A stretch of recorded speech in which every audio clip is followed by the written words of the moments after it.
Buenas tardes con todos. Entonces, a ver cuántos tenemos conectados. 2. Ya. Vamos a empezar las clases, con la clase de dengue. Si tienen alguna pregunta, me pueden interrumpir. Pues en todo caso, falla el audio, algo, me pueden escribir o me pueden hablar. ¿Ya? A ver, el dengue. Dengue es una enfermedad, ya saben, viral aguda, endemopidémica, ¿no? Transmitida por la picadura de zancudos hembras del género Aedes. Constituye el arbovirus más importante a nivel mundial en términos de morbilidad, ¿no? Como pueden ver, ¿no? Tiene un ciclo epidemiológico, cada cierto tiempo hay un brote de dengue, ¿no? Y hay unos momentos en los que la cantidad de casos cae, ¿no? En el año 2022-2023 hemos tenido bastantes casos, tanto que por el calentamiento global llegó hasta estas zonas, ¿no? Playa, Lambayeque, donde antes no se veían casos tan perdón, un brote, ¿no? con tantos casos. El virus está constituido por partículas esféricas, proteínas, que pueden estar dentro en su núcleo, ¿no? Formando el ARN y también en la cápsula, ¿no? El dengue tiene 4 serotipos conocidos, del 1, del 2, del 3, del 4, ¿no? De ellos el DEN2 asociado a las formas graves de la enfermedad, ¿no? Entonces, la transmisión se da a través del mosquito, ¿no? El mosquito del género Aedes. El mosquito no infectado, ¿no? Pica a una persona infectada en periodo de viremia. ¿Cuándo es ese periodo de viremia? Desde un día antes de que aparece la fiebre hasta 7 días posteriores de que aparece la fiebre. Este mosquito infectado pica a una persona sana, ¿no? Inoculándole el virus del dengue. Entonces, ahí se produce una incubación, que es la incubación intrínseca, que va desde los 3 hasta los 10 días. ¿Ya? Puede aparecer recién al tercer día, después de 3, 4 días o hasta los 10 días, ¿ya? Puede aparecer recién los síntomas. Y el periodo de incubación extrínseca, que es el que se ve en el mosquito, ¿no? O sea, cuando el mosquito no infectado pica a una persona que está en periodo de viremia, van a pasar todavía de 6 a 8 días antes de que ese mosquito pueda contagiar a alguien, ¿ya?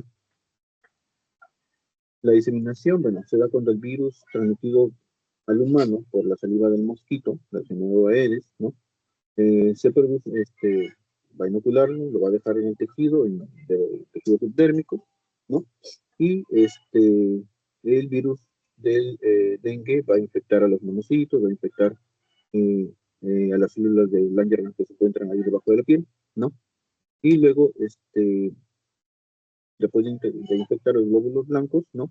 Va a infectar a los tejidos linfáticos. Luego el virus se replica dentro de ellos y es liberado y circula en la sangre. ¿Ya? Es como pueden ver.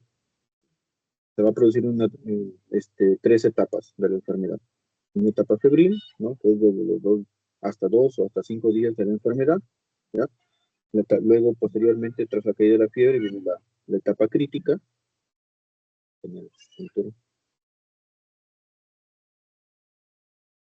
¿Ya? La etapa crítica, que es cuando cae la fiebre, ¿no? Y luego hasta los 7 días de la enfermedad. Y la etapa de recuperación, que es luego de los 7 días de la enfermedad. Lo vamos a ver acá, más adelante. Bueno, la fisiopatología, bueno, se divide en 2 partes, ¿no? Una primaria, cuando es primaria, cuando el virus del dengue infecta por primera vez a un humano sano, ¿no? Una persona sana. Entonces, regularmente esa primera infección o infección, ¿ya? Infección primaria, es benigna. O sea, ¿qué quiere decir? Que probablemente esa persona solamente va a tener algunos síntomas leves, o incluso puede ser que no presente ningún síntoma, o puede ser que simplemente presente el rash como síntoma, nada más. No pudo tener fiebre, no. O probablemente también tenga fiebre, malestar, dolor, pero sin llegar al dengue con signos de alarma o dengue grave, ¿no? La infección secundaria sí regularmente es más severa. No siempre va a ser, no quiere decir que ya tras haber tenido una infección primaria, necesariamente la infección secundaria va a ser severa, ¿no? No siempre es así, pero ya se encuentra susceptible a tener una infección más severa. Entonces, el virus se queda, ¿no?, en la piel, ¿no? Infecta a las células dendríticas, ¿no?, a los glóbulos blancos, ¿no? Y estos van a producir, va a llamar a linfocitos TCD4, TCD8, los cuales van a producir interferón gamma, factor de necrosis tumoral, interleuquina 10, y van a activar el sistema de complemento. Lo que causa es la disfunción del endotelio. Tras la disfunción del endotelio se abren las aberturas entre las células, ¿no?, entre el endotelio, y lo que se va a producir es extravasación del plasma sanguíneo, lo que va a llevar a los signos de alarma, la deshidratación y tal vez al dengue grave, tal vez, ¿no?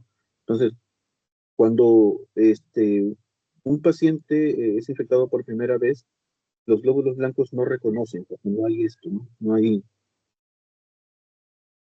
No hay células presentadoras de antígenos, no hay respuesta humoral, no hay respuesta celular, o es menos agresiva. Entonces, el virus del dengue no puede ingresar a los glóbulos blancos, ¿no? Si no ingresa a los glóbulos blancos, porque no lo reconocen totalmente, entonces la infección es menos, ¿no? Pero tras una infección primaria, ya la infección secundaria, entonces ya hay células presentadoras de antígenos, ya hay respuesta humoral, ya hay respuesta celular. Entonces, ¿qué es lo que va a pasar? El 100% de los virus reconocido es fagocitado por los glóbulos blancos, y de esta manera, pues el virus va a aprovechar, se va a replicar dentro de ellos y la viremia va a ser mucho mayor, ¿ya? Entonces va a producir una cascada inflamatoria mucho mayor, con mayor disfunción del endotelio vascular y, consecuentemente, más extravasación del plasma sanguíneo, y hasta puede ocurrir hemorragia cuando la disfunción del endotelio ya se ve, ¿no? Acá, bueno, otro cuadrito para que entiendan que es ya con una imagen, ¿no?, que a través del glicocálix, ¿no?, y de la proteína que habíamos visto al inicio, ¿no?, la NS1, que está en la superficie del virus, ¿no?, se une al glicocálix y esto causa la disfunción, ¿no? Se produce una cascada inflamatoria, hay abertura de los poros y va a salir el plasma sanguíneo, ¿ya? Entonces ahí está haciendo el plasma sanguíneo, por lo cual el hematocrito va a aumentar, ¿ya? No porque se producen los glóbulos rojos, no, es porque sale el plasma sanguíneo, por lo tanto se hemoconcentra, ¿ya? Y puede ocurrir hipoalbuminemia, ¿ya? Entonces, cuando hay salida más bien también ¿cómo se llama? De la albúmina, y si es de disfunción severa va a haber sangrado también. Entonces se pierde el líquido intravascular, puede llegar al choque el paciente, ¿no? Obviamente va a haber hipoperfusión y shock, y esto va a causar la falla multiorgánica. Tras no haber eh, un correcto flujo sanguíneo en los órganos blandos, ¿no?, sobre todo los riñones, el cerebro. En el cerebro, que va a haber hipoxia cerebral. En el riñón, que va a haber, tras una disminución del flujo sanguíneo, va a haber menos ¿cómo se llama? Reabsorción en el túbulo, en los túbulos, y entonces va a producirse también una falla renal, ¿ya? Produciendo acidosis láctica, hipoglicemia, hipocalcemia y disfunción multiorgánica. Bien, el cuadro clínico, bueno, el primero es el periodo febril, como les había dicho, ¿no? Puede ser que en algunos sean oligosintomáticos o asintomáticos subclínicos, y algunos presentan muy severas, sobre todo si es una infección secundaria, ¿no? La fiebre, que es lo que caracteriza a las enfermedades infecciosas, ¿no?, puede durar de 2 hasta 7 días, ¿ya?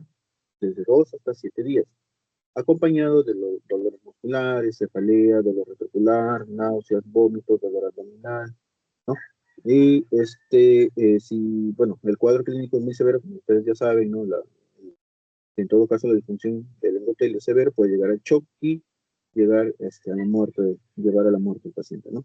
También existen algunas formas clínicas que, por no ser tan frecuentes, se les llama típicas, que resultan de la afección especialmente intensa de un órgano o sistema.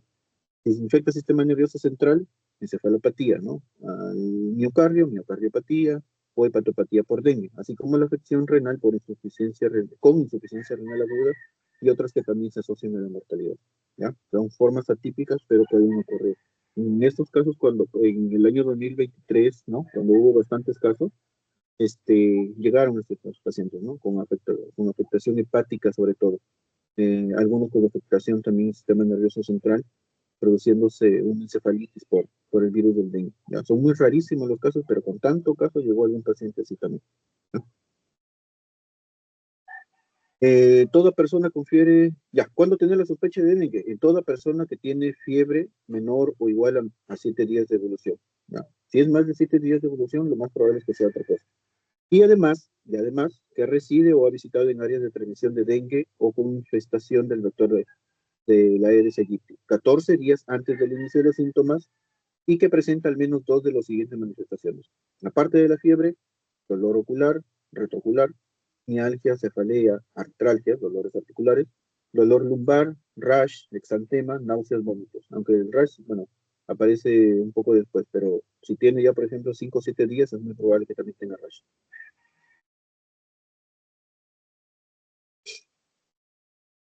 Ya, entonces, en la primera fase, la fase febril, ¿no? Llamada también rompehuesos, fiebre rompehuesos, ¿no? Por las artralgias que se producen, ¿ya? Se acompaña de artralgia, cefalea, hemipagia, eritema, eh, ¿cómo se llama? En conjuntivas y el rash, ¿no? Que puede ocurrir también en muy raras personas en los primeros días. Asociado también a trastornos gastrointestinales como anorexia, náuseas, vómitos, deposiciones líquidas. Esto causado por el trastorno hidroelectrolítico que se produce, ¿no? Por la extravasación del plasma sanguíneo. Entonces, ¿qué pasa en los primeros días de enfermedad, en la etapa febril? La temperatura aumenta hasta 40, ¿ya? Una características de la fiebre del dengue es que es una fiebre que inicia de forma abrupta, cede muy poco a los antipiréticos, ¿ya? No llega a bajar totalmente, ¿ya? Y usualmente es vespertina, ¿ya? El evento clínico potencial que se va a producir la deshidratación, tanto por la fiebre como por la extravasación del plasma sanguíneo, ¿ya? Y en los cambios de laboratorio lo que va a ver, pues, poco a poco, a partir del segundo día, ¿ya? Aumento del hematocrito y disminución del recuento de plaquetas. Y en la serología, pues, la viremia está bastante aumentada. ¿Cómo lo vamos a diagnosticar en esta etapa? Pues con la proteína, con la NS1, ¿no? La serología todavía en monoglobulinas todavía van a estar en la última etapa, bueno, desde la etapa crítica en todo caso, ¿no? En la etapa crítica, está en medio, está de color rosado aquí en el cuadro, ¿ya? Empieza post caída de la fiebre. Así que cuando tengan un paciente con serología positiva para dengue, o en todo caso NS1 positivo, entonces cuando cae la fiebre hay que educarlos, decirles de que es donde pueden producirse los síntomas de alarma. No alarmarlos, pero sí decirles que pueden aparecer ciertos síntomas por los cuales ellos tienen que acudir al centro de salud, ¿no? Post caída de la fiebre, que puede ser favorable o desfavorable, según que aparecen signos de alarma o traslación que puede llevar al shock. ¿Ya? Entonces, se puede producir frialdad, pulso filiforme, taquicardia, hipotensión, y eso ya nos dice que el paciente pues está mal, está bastante grave, ¿no? ¿No? La temperatura usualmente desciende, incluso desciende por valores más bajos, llegando casi rozando la hipotermia, eh, y pueden aparecer pequeños picos de febrículas, ¿ya? Y el evento clínico potencial que puede ocurrir en lo más grave es shock, hemorragias, ¿no? Y daño de órganos, por lo que ya les había explicado, ¿no? Y usualmente, pues, deshidratación, una deshidratación moderada. En laboratorio, aquí sí ya se va a encontrar el hematocrito elevado, ¿no? Y el recuento de plaquetas en su más bajo nivel. En la fase crítica, en la serología, todavía no vamos a encontrar inmunoglobulinas, a menos que la fiebre haya durado bastante, entonces la fase crítica empieza un poco tardía, ¿no? Y a partir del séptimo día ya tengamos presencia de inmunoglobulina M, sobre todo, que es la primera que aparece. Y luego viene la etapa de recuperación, que dura alrededor de 48 a 32 horas. En la etapa de recuperación, ya, bueno, los síntomas de alarma o lo que pudo haber ocurrido van desapareciendo, pero debemos ver de que no haya una sobrecarga hídrica, no debemos sobrehidratar en esta etapa ya. Infecciones agregadas pueden haber también, ¿no? Bueno, tenemos que tener especial cuidado, sobre todo en la infusión de líquidos con cardiópatas, con renales, en ancianos y en niños. y aparece usualmente en esta etapa de la erupción cutánea, ¿no? Un eritema petequial con zonas pálidas, ¿no? Es un eritema de base con algunas petequias de aspecto blanquecino. Por eso es que en algunos libros de semiología al rash del dengue se le dice islas blancas sobre un mar rojo, ¿ya? Y eso es característico del rash del dengue. Ha habido pacientes que teníamos, por ejemplo, en centros de salud, ¿no? Que se acercaban solamente con ese tipo de rash y a partir de ahí solamente se diagnosticó que tenía dengue, ¿no? Sin fiebre, sin absolutamente nada. Raro es que no tengan fiebre, pero puede ocurrir también. Entonces el hematocrito se estabiliza, los glóbulos blancos ya están en su recuento más normal y las plaquetas tienden ya a elevarse y a recuperar su nivel normal, ¿no? Al haber reposición de líquidos, ya no hay fiebre y van a estar presentes las dos inmunoglobulinas en la serología, inmunoglobulina M y inmunoglobulina G.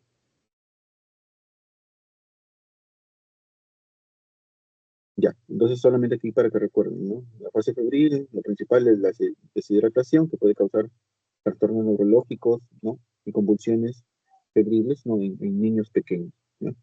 La fase crítica, el shock, es a causa de la no transversación del plasma que es severa. Hay la hemorragia, puede haber hemorragia también, si en todo caso es peor, es una segunda infección, ¿no? Y deterioro de órganos. Y en la fase de convalescencia, lo único que debemos ver es de que no debemos hiperhidratar a nuestro paciente y sobre todo si tiene este, alguna contraindicación para la infección de líquidos endovenosos. Bien, la clasificación del dengue es dengue sin signos de alarma, con signos de alarma y el dengue grave. El dengue sin signos de alarma es el que hemos estado viendo, ¿no? Fiebre, náuseas, vómitos, rash, mialgias, petequias, y en el laboratorio, leucopenia, ¿no? Incluso el hematocrito aumentado, no, ligeramente, pero sobre todo leucopenia, petequias, mialgias, rash, ¿ya? Todo eso. Los pacientes con dengue regularmente se quejan por la fiebre, por el dolor muscular, ¿ya? Y el dolor de las articulaciones. Esos son los tres síntomas que los lleva a la consulta o a visitar a alguien, ¿no? Algún médico. Luego está el dengue con signos de alarma, que ya, aparte de tener toda la clínica del dengue sin signos de alarma, va a tener dolor abdominal intenso y continuo, ¿ya? Escuchen bien, dolor abdominal intenso y continuo. El dolor abdominal también puede ser causado por las náuseas que tenga el paciente, ¿no? Por los vómitos. Entonces, hay un pequeño dolor que puede aparecer en el epigastrio tras haber vomitado y que desaparece posteriormente. Ese no es el signo de alarma. El signo de alarma es un dolor abdominal intenso y continuo, que puede ser en cualquier zona abdominal, ¿ya? Y si es en epigastrio y es constante, no se asocia regularmente, ¿no? a las náuseas, incluso puede ser un paciente que se está infartando, ¿ya? Un infarto de la base del corazón. Entonces también debemos pedirle troponina, un electro y troponina, ¿ya? Vómitos persistentes, ya cuando el paciente vomita y tiene intolerancia oral, ni siquiera puede tomar líquido ni en pequeñas cantidades. Acumulación clínica de fluidos, edemas, es decir, ¿no? Sangrado de mucosas, la letargia, irritabilidad. Entonces, ¿qué puede ser esto de acá? Puede ser que el paciente esté en la etapa febril, ¿no? Y bueno, la letargia y irritabilidad sea por la fiebre. Puede ser que esté muy deshidratado y eso también puede causar letargia y irritabilidad, porque va a haber una disminución del flujo a nivel cerebral, ¿no? O en todo caso, lo que sí podría también ser y es más grave, es de que el paciente pues tenga un recuento de plaquetas muy muy bajo y además tenga otras cosas, comorbilidades tal vez que lo pueden llevar a una hemorragia intracerebral, ¿ya? Entonces, cualquiera de esas cosas puede ser la letargia o irritabilidad, sobre todo en niños pequeños y en adultos, ¿no? La hepatomegalia mayor a 2 centímetros, eso nos dice de que el paciente puede estar cursando con falla hepática, ¿ya? Entonces, debemos actuar inmediatamente. En el laboratorio va a haber aumento del hematocrito junto con una caída rápida de las plaquetas, ¿ya? Eso es un signo de alarma también cuando hay una caída rápida de las plaquetas, ¿ya? Y un aumento severo del hematocrito. Eh, Luego está el dengue grave. El dengue grave es cuando hay escape severo de fluidos, puede ser que haya hemorragia o en todo caso un daño severo de órganos, ¿no? Entonces, ¿qué es lo que que va a pasar? Escape severo de plasma va a llevar al shock, ¿no? Hipotensión sostenida a pesar de la infusión de líquidos ¿no? El paciente va a tener pues disminución de la presión arterial sistólica o diastólica, con acumulación de fluidos y disnea también, ¿ya? O en todo caso puede presentarse con un sangrado severo, según evaluación de clínico, se puede ser que sea un sangrado gastrointestinal, un sangrado a nivel cerebral, no una hemorragia cerebral, no, sangrado a nivel de mucosas no es tanto, ¿ya? El sangrado severo se refiere a gastrointestinal y el sangrado cerebral y hemorragia alveolar, ¿ya? Un ratito.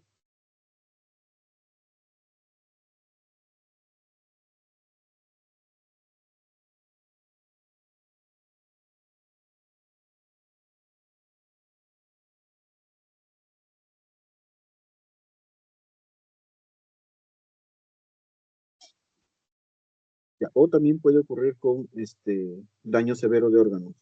Por ejemplo, cuando se elevan las transaminasas, TGP sobre todo más de 1000, ¿ya? Y eso pues, nos dice que el paciente está con daño hepático, alteración del nivel de conciencia, ¿no? Va a haber afectación del sistema nervioso central y alguna irregularidad, ¿no? En el ritmo cardíaco, ¿no? Traducido como arritmias, taquiarritmias y, bueno, disfunción de otros órganos también. Cuando decimos que un paciente está en shock, cuando tiene un estado de hipoperfusión tisular más hipotensión. O sea, una cosa es hipoperfusión tisular y otra cosa es hipotensión persistente, ¿ya?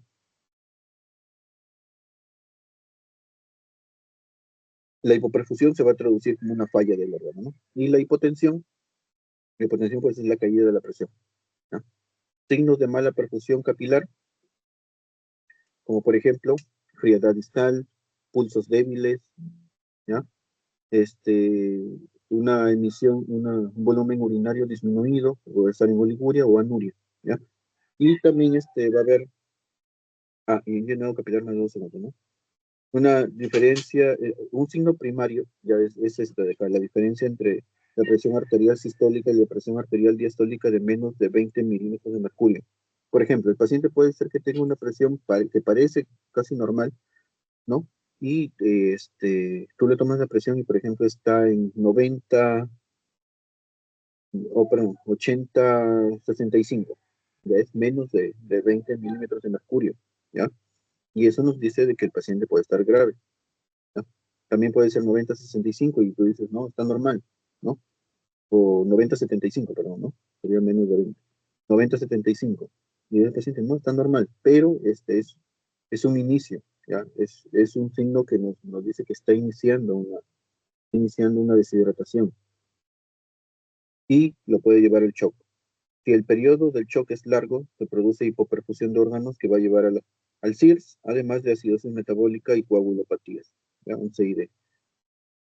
Entonces, ¿qué debemos hacer? Al paciente, en primer lugar, debemos hidratarlo. Ya saben que la fisiopatología del dengue es deshidratación, ¿cierto? Por extravasación de plasma sanguíneo. Entonces, ¿qué es lo que vamos a hacer? Hidratar al paciente. Si el paciente está en shock o viene por lo menos con hipotensión, ¿ya? Lo que se debe monitorear es la PAM, presión arterial media, que en adultos debe ser mayor de 70, ¿cierto? Entonces, si es menor de 70, el paciente decimos que está en hipotensión, por lo tanto debemos hidratarlo de una forma adecuada. Eh, Inicialmente puede ser una presión arterial sistólica normal, lo cual subestima el estado, lo que les había comentado acá, ¿ya? Y eso es un error. Siempre debemos de ver si el paciente no tiene algún signo de consumo de hipotensión, ¿ya? O de hipoperfusión, ¿ya?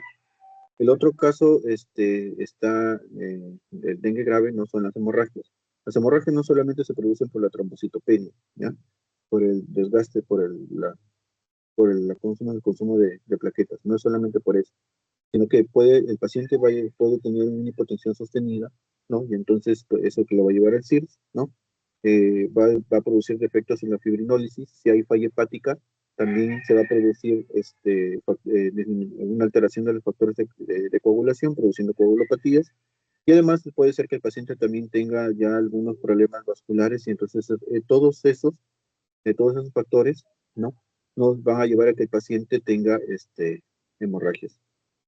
¿Ya? Entonces el paciente puede llegar a shock con acidosis, con hipoperfusión, lo cual va a producir daño orgánico y coagulopatía de consumo.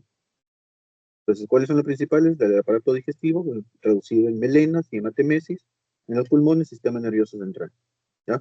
Y los sangrados que son de restauración inicial, que se dan en los primeros días, es porque no se diagnosticó el dengue como debe de ser y entonces para los dolores, la fiebre, el paciente pues consumió AINES, ¿no? Como ibuprofeno, por ejemplo, naproxeno, o corticoides en todo caso.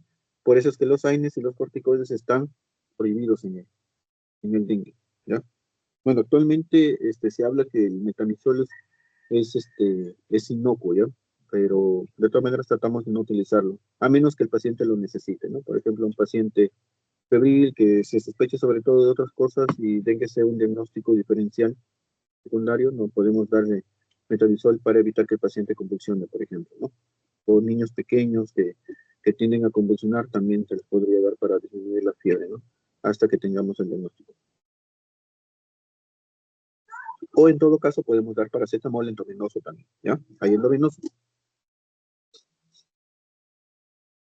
En situaciones de shock, considerar otras causas como embarazo ectópico, hemorragia digestiva y shock séptico para el diagnóstico diferencial, ¿ya? Y para la etapa febril, ¿no? Cualquiera de las otras infecciones. El diagnóstico se hace como ya les había dicho, con la prueba de NS1, ¿no? Una prueba rápida de ELISA NS1 o en todo caso serológicamente con inmunoglobulina M y inmunoglobulina G.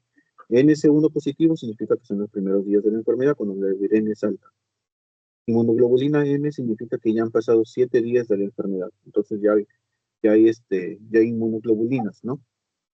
Si es M, significa que la infección es reciente, recién ha pasado los 7 días. Ya puede ser que todavía también esté posterior a unos meses, ¿no? Hasta 6 meses puede durar la inmunoglobulina M, pero ya el paciente pues se supone que para esos días ya no tiene fiebre, ya no hay artralgia, ya no hay nada, ¿no? También puede ocurrir de que el paciente se le saque la prueba en la etapa crítica y entonces te salga negativo todo, ¿no? Ya recuerden que para esa etapa la NC1 va a estar disminuida ya no va a haber tanto NC1 en sangre, por lo tanto puede ser que salga negativa y la inmunoglobulina M todavía no se va a producir. ¿Ya? Entonces, se debe pedir ¿cómo se llama? Nuevos exámenes tras haber pasado los 7 días de evolución de la enfermedad, ¿no? O sea, debemos pedir NS1, inmunoglobulina M, para hacer el diagnóstico. Bueno, bien, en los laboratorios, pues, te sacan NS1, inmunoglobulina M e inmunoglobulina G también. Si es inmunoglobulina G, significa que no es una infección actual, es decir, una infección ya anterior del virus del dengue. El virus del dengue te deja inmunidad para el mismo serotipo, ¿ya? Si es de inmuno. Y es una inmunización prolongada, ¿ya? Pero, para los otros serotipos no te va a dar inmunidad. Así que si te infectas por una segunda vez, por eso existe la infección secundaria, ¿ya? Con otro serotipo, si infectas con otro serotipo, te va a dar otra vez, ¿ya? Pero sí, los monocitos sí lo van a reconocer. Y ahí es donde empieza la cascada inflamatoria. El manejo clínico del dengue, ya saben, es con hidratación, lo primero, es el pilar del tratamiento. Pero los vamos a dividir en grupos. El grupo A son los que no tienen signos de alarma, sin signos de alarma, manejo ambulatorio. Los del grupo B se dividen en dos, B1, que son dengue sin signos de alarma, pero la persona tiene algún factor de riesgo asociado. Los del B2 son dengue con signos de alarma, ¿ya? Y los del grupo C son los pacientes con dengue grave. Sin signos de alarma, toleran volúmenes adecuados, orina por lo menos una vez cada 6 horas, no hay oliguria, no tiene ningún signo de alarma y no está en el día que baja la fiebre, o sea, no empieza la etapa crítica, no tiene comorbilidades o riesgo social. Y los pacientes pueden ser tratados ambulatoriamente, ¿no? Lo regular es que debemos evaluarlos diariamente, ¿no? Pero con la gran carga que tiene el sistema de salud, pues, por lo menos tratamos de verlos, dejando un día y educarlos, sobre todo en la primera consulta, que pueden aparecer signos de alarma, ¿ya? Dengue sin signos de alarma pero con alguna afectación de riesgo. Esos son los del B1, ¿ya? Grupo B1. Alguna afectación de riesgo, como por ejemplo que embarazo. Las embarazadas siempre van a necesitar internamiento o observación por lo menos unas horas. ¿Ya? Edad menor de 1 año, mayor de 65 años, con obesidad mórbida y comorbilidad como hipertensión arterial, diabetes mellitus, daño renal, enfermedades hemolíticas, hepatopatía crónica, enfermedad ulceropéptica, que van a necesitar observación, por lo menos que caiga la fiebre, ¿no? O que disminuya bastante la fiebre, que no presente ningún signo de alarma, y ver que, ¿cómo se llama? Que no haya irregularidad en la presión, por ejemplo, ¿cómo se llama? En elevación o disminución de la glucosa en los diabéticos, ¿no? Que tenga un correcto flujo renal, que no tenga afectación de los factores de coagulación, ¿no? Y que no haya falla hepática. O sea, le sacamos exámenes, los observamos, le bajamos la fiebre y si todo va bien, a casa, ¿no? Insistir en ingesta de líquidos por vía oral, ¿ya? Pero si el paciente ya no tolera los líquidos por vía oral, entonces infusión endovenosa de cloruro de sodio, cristaloides, ¿ya? Cloruro de sodio 0,9 por mil, ¿no? Y con una dosis de mantenimiento de 2 a 3 mililitros por kilogramo. Por ejemplo, si nuestro paciente pesa 70 kilos, le vamos a dar 140 mililitros por hora, ¿ya? 140 mililitros hora. Y valorar las funciones vitales.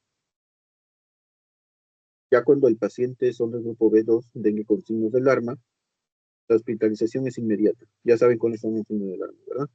Empezar líquido endovenoso inmediatamente para evitar el shock, ¿ya? Entonces, ¿cómo es cómo se va a dar la infusión de líquido? En las primeras 2 horas, ¿ya? La infusión de líquido es 10 mililitros por kilogramo por hora, ¿ya? Sí, 10 mililitros por kilogramo es bastante. Por ejemplo, si nuestro paciente que habíamos visto, lo de 70 kilos, llega con signos de alarma, con dengue, diagnóstico de dengue, signos de alarma, o por lo menos tiene criterios para dengue, ¿no? Tanto clínicos como nexo epidemiológico, ¿no? Y todavía falta la prueba, todavía falta que salga la prueba y viene con signos de alarma. La infusión endovenosa es de esto, ya, 10 mililitros kilogramo hora, en las primeras 2 horas. O sea, por hora le vamos a dar 700 mililitros, ¿ya? En total le vamos a pasar pues 1400, ¿no? En 2 horas. Luego, si responde bien, no hay shock, no hay hipotensión, en las siguientes 2 hasta las 4 horas le podemos dar de 5 a 7 mililitros, ya empezamos a bajar, ¿no? Igual, si vemos, revaluamos de que no hay nada, ¿no? Ya lo vamos a bajar a 3 a 5 mililitros en las siguientes 2 a 4 horas, y si todo va bien, entonces en las 24 horas ya se deja la dosis de mantenimiento que habíamos visto anteriormente, que es de 2 a 3 mililitros kilogramo hora, ¿no? ¿Cómo debemos ver si hay una adecuada respuesta? Entonces, cuando hidratamos a nuestro paciente con la primera dosis de 10 mililitros kilogramo, o la siguiente, lo que debemos hacer es, se debe evaluar lo siguiente: estabilidad de la presión arterial, de la PAM también, mejoría de la presión del pulso, si es que llegó con pulsos débiles, reducción de la taquicardia, sobre todo en los niños, reducción de la taquipnea, ¿no? Mejoría del gasto urinario, incremento del calor en extremidades y reducción del llenado capilar, o sea, ya un llenado capilar normal de menos de 2 segundos. Bueno, y ahora el dengue grave. Un dengue grave es cuando el paciente está hipotenso, tiene hemorragias, ¿no? Ya, entonces, si está hipotenso, lo que debemos hacer es pasar una infusión de 20 mililitros por kilogramo, ya, en bolo, en 15 a 30 minutos. Lo pasamos rápido, lo más rápido posible, en 15 minutos. Ya, una infusión de 20 mililitros. O sea, ¿qué es lo que vamos a hacer? En un paciente con dengue llegue, ¿no? Hipotenso, chocado. Entonces, lo que vamos a hacer es darle una infusión de 20 mililitros por kilogramo en 15 minutos. Si es nuestro paciente, pesa 70 kilos, le vamos a dar 1400. ¿Qué es lo que tenemos que hacer? Pedir a la enfermera que le ponga 2 días, y en esos 2 días le vamos a hidratar, ¿ya? Litro y medio. Eh, Luego, si el paciente responde, ya la presión está normal, ¿no? Como habíamos visto, PAN normal, función normal, ya no taquicardia. Entonces, en las siguientes 2 horas le vamos a dar la infusión que le habíamos dado al paciente con signos de alarma, ¿no? 10 mililitros por kilogramo hora, ya eso sí en 1 hora. 700 mililitros en 1 hora, o en 2 horas en todo caso. Si nuestro paciente no responde, al primer bolo le podemos dar hasta 2 o hasta 3, ¿ya? 3, hasta 3, perdón. Le podemos dar hasta 3 bolos de infusión. Si no responde, entonces ahí sí ya tendríamos que usar inotrópicos como noradrenalina, ¿no? Dobutamina, según el caso. Ya, y luego ir disminuyendo hasta dejar la dosis de mantenimiento, que es de 2 a 3 mililitros por kilogramo hora. Si es que no se ha infartado, si es que no se ha muerto el paciente, obviamente, ¿no? Tratamiento de las hemorragias graves, no. En este caso, pues hay un descenso del hematocrito sin mejoría clínica, ¿no? No hay mejoría clínica, sin embargo, cae el hematocrito. Además, es necesario evaluar la función de coagulación en el paciente, ¿no? Si el fibrinógeno es menor a 100, ¿ya? Se prioriza la transfusión de crioprecipitados, pero si el fibrinógeno es mayor de 100 y además el TP y el TTPA es mayor a 1.5 veces su valor normal, ¿ya? Se transfunde plasma fresco congelado a dosis de 10 mililitros por kilogramo en 30 minutos, ¿ya? Para evitar el sangrado, y si ya hay sangrado, en todo caso, pues transfusiones sanguíneas y la hidratación, ¿ya? Así se maneja el dengue. Y bueno, ya si tu paciente ha pasado por todo eso, lo resucitaste, le pusiste líquido, le transfundiste, todo, ¿ya? O caso contrario, llegó con un dengue con signo del alma, ya viste, lo recuperaste, también lo hidrataste bien. Entonces, tenemos que evaluar los siguientes parámetros para decidir el alta, ¿no? Cuando ya el paciente está febril por 48 horas, hay mejoría del estado general, tolera la vía oral, hay ausencia de disnea, insuficiencia respiratoria, el gasto urinario adecuado, con resolución de los episodios de sangrado y función de órganos, ¿no? Y además tampoco es eh, insistente de que, bueno, haya un hematocrito normal y las plaquetas estén normal, sino que si hay una tendencia al incremento, ¿no? Y ya se encuentran en valores cercanos a lo normal, también se le puede dar de alta al paciente. Y esos son los códigos IE10 para el dengue sin signo de alarma, con signo de alarma y con el dengue grave. ¿Alguna pregunta de dengue? Hola, ¿una pregunta de dengue?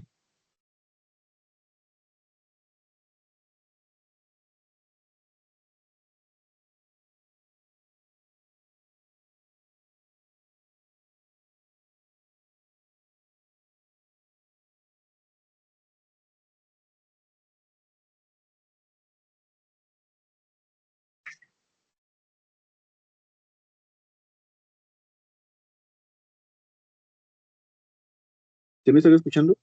¿Me han escuchado?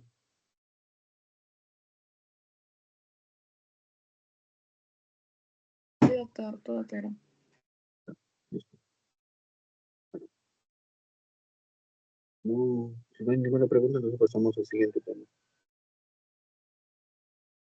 Malaria.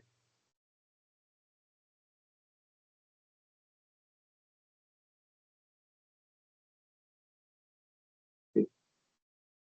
La malaria es una infección parasitaria, es una enfermedad producida por una infección parasitaria, ¿ya? Producida por el protozoario de género Plasmodium. Se transmite por la picadura de mosquitos del género Anopheles, ¿ya? Que reproducirse en los eritrocitos dan origen a manifestaciones clínicas. Y estas pueden tener incluso un curso crónico.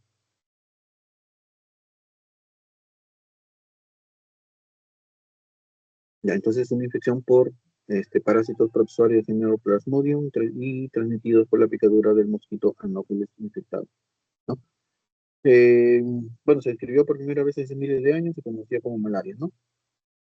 Charles Laveran, médico francés, que trabajó en Argelia, observó por primera vez parásitos dentro de los glóbulos rojos de personas con malaria. Un poco de historia, ¿no?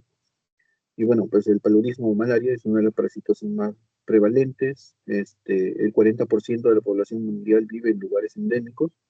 Se estima que de 300 a 500 millones de casos se presentan anualmente, ¿ya? Este, 1.5 a 2.7 millones de muertes ocurren cada año y la mayoría de las muertes involucran a niños menores de 5 años. Como pueden ver aquí en la parte azul, ¿no? Son los sitios endémicos de dengue, ¿no? Y ahí es donde vive el 40% de la población mundial se encuentra expuesta a este parásito, ¿no? En, en Sudamérica, pues todavía tenemos bastantes lugares donde es endémico, incluyendo el Perú, ¿no? Han disminuido los casos, pero todavía sigue habiendo una importante cantidad de personas contagiadas con paludismo. Bueno, este parásito es del género protista, son 175 especies, la mayoría infectan animales, y el parásito siempre tiene dos huéspedes en su ciclo de vida, ¿no? Solo 5 especies afectan al hombre: Falciparum, Vivax, Ovale, Malaria y Noblesse. Entonces, hay factores determinantes de la enfermedad, ¿no? Tanto del parásito como del huésped, factores sociales y geográficos. Hay algunos pacientes que tienen comprometida la inmunidad, ¿no? Donde la cascada inflamatoria va a ser menor, por lo tanto la enfermedad también no va a ser tan severa. Pero depende de las citoquinas también inflamatorias que se generen, ¿no? Genéticas como alteraciones de los glóbulos rojos, ¿no? Hacen que el paciente pues, no desarrolle una enfermedad o lo desarrolle de una forma menos grave, ¿no? Y la edad del paciente, ¿no? Tenidos, o con el sistema inmunológico aún inestable en niños menores de 5 años, ¿no? O en todo caso también adultos mayores. El paludismo tiene dos fases: una fase sexual, o ¿cómo se llama el parásito? Tiene dos fases para su reproducción: la fase sexual y la fase asexual, ¿ya? En la fase sexual inicia con ingestión por el mosquito, ya, de microgametos y macrogametocitos, ¿ya? Los microgametocitos, poco minutos después de estar en el estómago del mosquito, presenta el fenómeno de extrafelación. Lo transforma por división en varios microgametos flagelados que fertilizan al macrogameto y forman el cigoto. Al romperse, libera centenares de esporocitos móviles dentro del mosquito, ¿no? Luego, posteriormente, se viaja a las glándulas salivales. Pero la otra parte de la fase asexual, los esporocitos o los esporocitos inoculados, ya cuando el vector inocula en la piel, ¿no? De la persona, parasitan las células parenquimatosas del hígado, ¿no? Se produce esquizogénesis, ¿no? Formando un esquizonte hepático. Esquizonte hepático. Luego se van a multiplicar, ¿ya? Formando dentro de los merozoitos. Entonces se desarrolla la primera fase del ciclo sexual, o esquizogonia exoeritrocítica, ¿ya? El esquizonte produce merozoitos. Depende de la especie, ¿ya? El plasmodium malariae, por ejemplo, va a producir alrededor de 2.000 merozoitos en 13 a 17 días. ¿Cómo se llama? El Vivax, de 10.000 a 15.000 merozoitos, ¿no? En cada esquizonte, ¿no? De 8 a 13 días. Y el falciparum, que va a producir de 30.000 a 40.000 merozoitos en 5 a 7 días.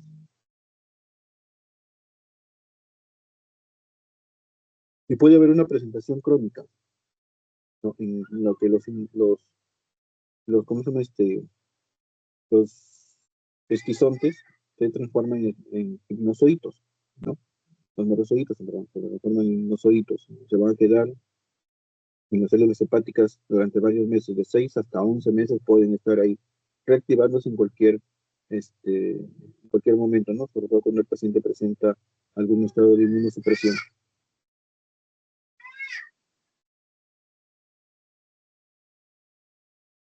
Luego está la fase sexual ya eritrocítica, donde después de haberse roto el hepatocito, ¿no? Después de haberse roto el esquizonte, libera los merozoitos y estos van a invadir los eritrocitos ya, ¿no? Estos son los eritrocitos, células anucleadas, ¿no? Y los merozoitos los van a infectar, se producen dentro de él por división múltiple, ¿no? Generando merogones. El núcleo se divide varias veces y cada fragmento a romperse adquiere porción del citoplasma. La célula madre se denomina esquizonte y las hijas merozoitos. La edad del eritrocito es crucial. El Vivax afecta glóbulos rojos jóvenes y reticulocitos, ¿ya? Muy jóvenes. El Malariae afecta sobre todo los glóbulos rojos seniles, y el Falciparum, que afecta a todos los glóbulos rojos seniles, ¿sí? Entonces, ¿qué es lo que va a producir? Va a producir malformaciones en el eritrocito. Uno es que pierde la electricidad. La electricidad ustedes saben que es crucial para el eritrocito, ¿no? Este se va deformar para poder pasar por vasos sanguíneos que son bastante delgados, ¿ya? Y de esa manera continuar con el flujo sanguíneo. Pero un eritrocito infectado, ¿ya?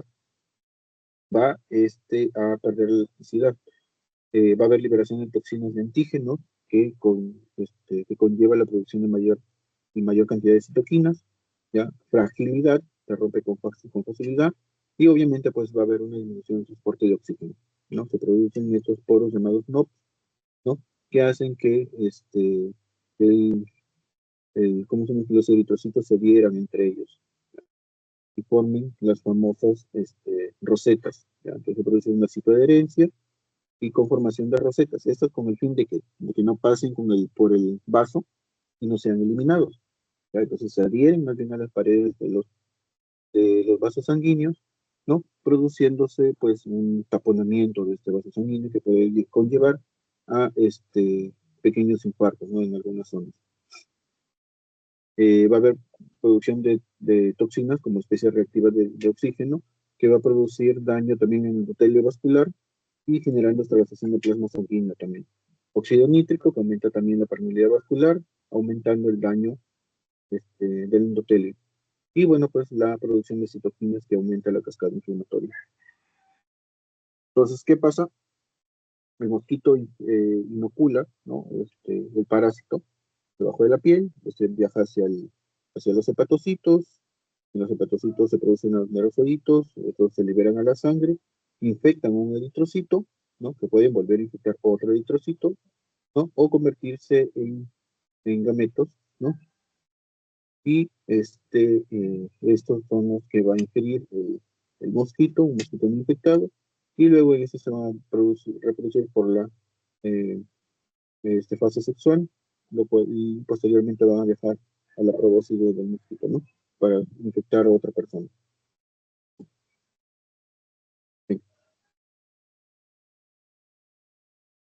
Esto más o menos, en cuánto tiempo se va a producir pues esta inoculación, afectación hepática y luego afectación eritrocítica, ¿ya? En el Maulesi a las 24 horas, Vivax, Ovalio y Falciparum a las 48 horas, ¿ya? Y el malaria sí a las 72 horas. Como se pueden dar cuenta, el malaria es el que menos neurocitos produce y así que necesita más tiempo, ¿no? 72 horas aproximadamente para que se produzca todo este ciclo. Manifestaciones clínicas, el periodo de incubación es de 10 a 14 días, ya no se van a presentar síntomas, aproximadamente 2 semanas, para el falciparum es de 10 días hasta 14 días, ¿no? Y para el resto sí son 2 semanas, ¿no? El periodo de incubación por transfusional es variable porque no se sabe qué es lo que se va a transfundir, ¿no? De repente se pudo haber transfundido un merosocitos y así que esos van a infectar inmediatamente el glóbulo rojo. La mayoría de los episodios palúdicos no son complicados. El rasgo que distingue es la fiebre, te van a dar cuenta.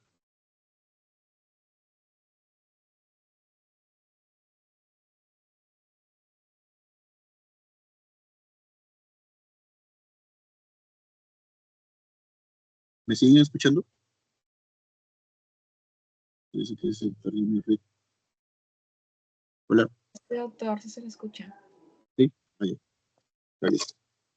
En el paludismo sintomático sin signos de severidad o evidencia de disfunción de algún órgano de blanco, ¿ya?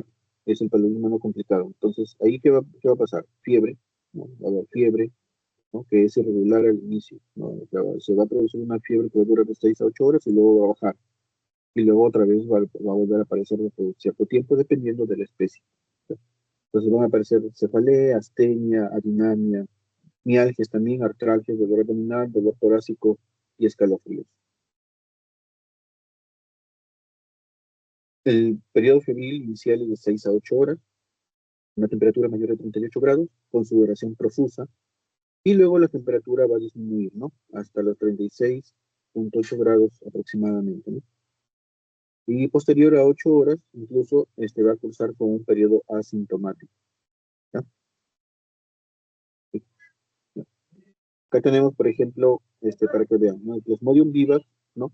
Va a aparecer, pues, la fiebre en el primer día, Luego va a aparecer un periodo sintomático en el segundo día y al tercer día recién va a aparecer otra vez la fiebre, ¿no? Que es cuando se produce pues la liberación de los marocitos en la sangre. Entonces, por esa razón esta fiebre se le llama la fiebre terciana, ¿ya?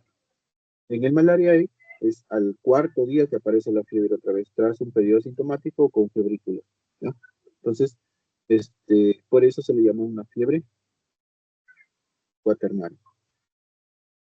Y en el falciparum, pues, infecta cualquier tipo de glóbulo rojo, el tiempo de producción de merocitos es mucho menor, por lo tanto, la fiebre aquí sí es irregular, cursando también con algún periodo, afebril, ¿ya? Y que, otra vez va a tener periodos febriles. Luego está el paludismo complicado, que cuando hay signos de disfunción orgánica o una carga de parásitos alta. La parasitosis periférica tiene que pasar el 5% o en todo caso 200.000 parásitos por microlitro. Entonces, si hay disfunción orgánica, puede haber deterioro de la conciencia, convulsiones, ¿no? Se afecta el sistema nervioso, Se afecta el sistema respiratorio, dificultad respiratoria, shock, acidosis, va a haber anemia intensa, ya, en el paludismo complicado. ¿Por qué? Porque hay mayor infestación de glóbulos rojos, ¿ya? Puede haber sangrado excesivo, como ya vimos, también va a haber especies tóxicas, ¿no? Y aparte también cascada de citoquinas que afecta el endotelio, ¿no? Puede producirse sangrado, ya, con hipoglucemia, ictericia, ¿no? Por la gran rotura de glóbulos rojos, hemoglobinuria y hasta puede haber falla renal, ¿no? La disfunción del endotelio severa, va a haber hipoperfusión, entonces se va a producir falla renal. Falla renal. Dentro del paludismo complicado está el paludismo cerebral, que pues, va a haber una afectación directamente cerebral, ¿ya? En donde la mortalidad de procesos del 15 al 25%. Es la complicación más grave en los niños, con alteración de la conciencia, convulsiones frecuentes. eh, el paciente puede estar en coma profundo, ¿no? Con focalización, con patrones respiratorios anormales. Y pues va a dejar secuelas neurológicas en aproximadamente 10% de los pacientes. En otra forma de paludismo complicado es la anemia intensa, ¿no? Entonces, de presentación frecuente, sobre todo en niños, debe evitarse las transfusiones sanguíneas. Si le transfundimos sangre, lo que vamos a hacer es darle más de estos glóbulos rojos que pueden infectar, así que evitar las transfusiones sanguíneas a menos que sea absolutamente necesario, que haya inestabilidad hemodinámica y por lo tanto necesite, pues, sobre todo plasma, ¿no? Puede desempeñar un papel importante en pacientes con compromiso grave, la anemia intensa. Y la insuficiencia respiratoria se debe a edema pulmonar no cardiogénico, ¿no? Una, un- una congestión pulmonar, ¿no? Sobrehidratación, ¿ya? A causa, pues, de la extravasación del plasma, ¿no? Y es más frecuente en adultos. Y, bueno, pues se puede utilizar ventilación mecánica en el caso que el paciente lo necesite. La falla renal es frecuente en adultos, se debe al mecanismo patológico, su hipoperfusión renal y necrosis tubular aguda, ¿ya? La hipoperfusión va a producir necrosis tubular aguda y bueno, el paciente puede entrar a diálisis, ¿no? Y otras formas de presentación complicadas, disfunción hepática, con ictericia, con esplenomegalia, hipoglicemia y acidosis láctica, ¿no? Entonces, bueno, en este cuadro había puesto para que vean más o menos cómo se produce, ¿no? Y el parásito infecta el eritrocito, lo cual causa pues las deformidades, ¿no? Aumento de la adhesividad, ¿no? Lo cual va a causar bloqueo capilar, que se traduce en daño hepático y anoxia, ¿no? Entonces, causando con el daño hepático, insuficiencia hepática, caída de la albúmina, con edema pulmonar y caída, y edema cerebral, ¿ya? Produciendo la muerte en el paciente por sobrecarga hídrica, ¿no? También eh, por la producción de toxinas, ¿no? Donde se va a producir pues, vasodilatación, hipotensión, necrosis tubular aguda, y esto va a llevar a la insuficiencia renal aguda, causando la muerte, ¿ya? Bueno, ya hemos visto sobre el daño hepático. Por el daño hepático también puede ser por lo que produce, se va a producir acción tóxica de drogas porque no va a haber quien las metabolice, ¿no? Llevando a la muerte también por intoxicación. eso ya lo hemos visto. Acá también la producción de antígenos, ¿no? Va a producir anticuerpos con disminución del complemento, causando coagulación intravascular diseminada, esto una hemorragia y llevando a la muerte del paciente. ¿No? El complemento también va a generar complejos inmunes, causando nefritis por complejos inmunes, llevando a la insuficiencia renal, ¿no? Y causando la muerte. El diagnóstico pues se basa en los siguientes criterios: la historia de episodio paludismo en el último mes, con fiebre actual o reciente, con paroxismo de escalofríos intensos, sudoración profusa, cefalea, ¿no? Y todos los síntomas, con anemia, esplenomegalia y evidencia de manifestaciones severas. Y los criterios epidemiológicos, cuando sumamos los dos, tenemos la certeza de que el paciente puede estar con malaria, ¿no? Antecedente de exposición, áreas de transmisión activa, paludismo importado, ¿no? Por turismo, ocupación, desplazamientos.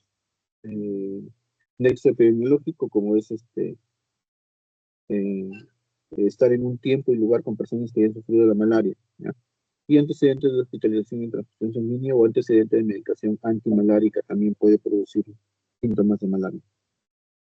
El diagnóstico se basa en los siguientes criterios serológicos también, ¿ya? Con microscopía, ¿no? Con visión directa en extendido de sangre periférica, con las técnicas más comunes que son la gota fina o la gota gruesa. La gota gruesa es la que utilizamos, ¿ya? Y con ese diagnóstico definitivo se establece la demostración del parásito, ¿no? Por microscopía, con gota gruesa. Aquí podemos ver, por ejemplo, ¿no? Entonces, perdón, estos son leucocitos y estos son los gametocitos, ¿no? Que están circulando. Criterios serológicos como las pruebas rápidas de diagnóstico, ¿no? Que son, bueno, no los utilizamos tanto acá, ¿no? Más usados en África. Y bueno, también podemos utilizar este PCR, ¿no? El diagnóstico diferencial, bueno, el paludismo no complicado, en etapa febril, el diagnóstico diferencial son las otras infecciones, incluyendo la tuberculosis, y el paludismo complicado, pues, dependiendo de cuál sea la presentación. Ya, el tratamiento es, ¿no? Aquí, bueno, mencionaba algunos antes de empezar cómo es el tratamiento, ¿no? Se puede utilizar como profiláctico la primicina, ¿ya? Porque tiene acción potente frente a las formas intrahepáticas, de Plasmodium vivax y ovales. La cloroquina es el fármaco de elección para el tratamiento de la infección por vivax, junto con primaquina, y presenta actividades fisioticidas rápidas frente a las formas eritrocitarias. La tabacona, que posee efecto sinérgico con tubagonil frente a falciparum, inhibe el transporte electrónico mitocondrial del protozoa. Y bueno, los derivados de la artemisina, que son la mefaltrine, la presentación presenta acciones insecticidas sanguíneas de larga vida media, ¿ya? Y se usa en combinación con artemeter para el tratamiento de malaria por el falciparum. La quinina, que presenta actividades insecticida, hemática, forma complejos con hemo que producen que resultan tóxicos para el parásito. Y se usa en áreas palúdicas con resistencia de falciparum. Y se debe asociar un segundo fármaco como clindamicina o doxiciclina, una malaria grave por falciparum, ¿no? Por ejemplo, podemos utilizar quinina más doxiciclina y artemeter, ¿no? Entonces tenemos, vamos a empezar por acá.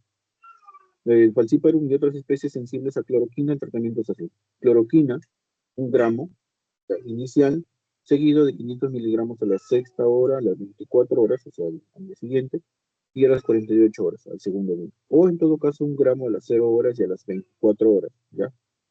1 gramo al inicio y 1 gramo a las 24 horas, al siguiente día. Y luego una continuación de 0,5 gramos a las 48 horas. O sea, ya el tercer día le damos 0,5 gramos. ¿Ya? Más, para Plasmodium vivax y ovales solamente, primaquina. 30 miligramos de base, ¿ya? O en todo caso, una presentación de 52,6 miligramos de fosfato de primaquina diarios durante 14 días. 30 miligramos de primaquina, o en todo caso, una presentación de 52,6 diarios, ¿ya? Por 14 días.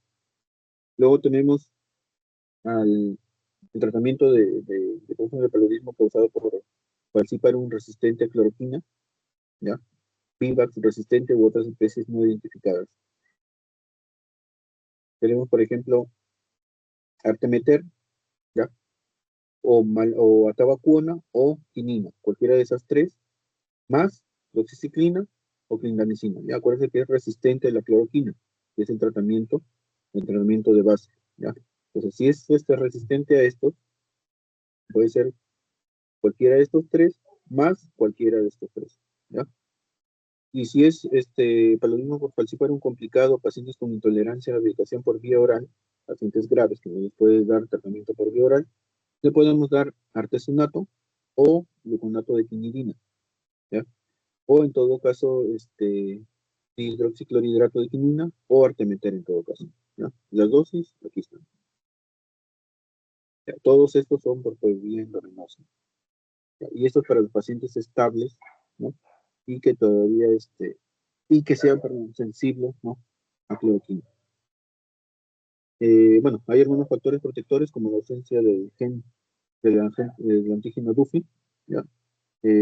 Bueno, que no va a producir, pues, evita el acoplamiento e invasión plasmodium vivax, sobre todo. El rabo falciforme, ¿no? La protección contra el falcíparo, el parásito crece mal debido a la baja concentración de oxígeno. Ya, globinopatías también reduce la proliferación parasitaria y deficiencia de glucosa 6-fosfato produce hemólisis debido al estrés oxidativo. Entonces causa un efecto protector contra el Plasmodium falciparum, ¿no? La vacuna es específica para cada especie y de cada fase de parásito, ¿no? He trabajado en ello, todavía no es muy aceptable. Y bueno, en el caso de los pacientes con VIH, ¿ya? Bueno, el VIH desorganiza la respuesta inmunitaria adquirida del paludismo, aumenta la incidencia de gravedad del cuadro. Al paludismo agudo aumenta la carga viral del VIH, ¿ya? Aumentando el riesgo de transmisión por VIH. Si el paciente estaba bien controlado y da paludismo, pues va a aumentar la carga viral y va a aumentar la posibilidad de que contagie a otro. Y la infección por VIH puede asociarse a una menor eficacia del tratamiento antipalúdico también, ¿ya? Y los medicamentos pueden interactuar entre sí, aumentando el riesgo de toxicidad, ya como habíamos visto, pues se va a generar también, si se genera daño hepático, va a aumentar pues la toxicidad, llevando a la muerte del paciente, ¿no? Y bueno, pues el trimestoprim es una protección contra el paludismo que puede dar en los pacientes con VIH. Trimestoprim, si es que se acerca a unas zonas endémicas o si se sospecha de una infección. Gracias. ¿Alguna pregunta?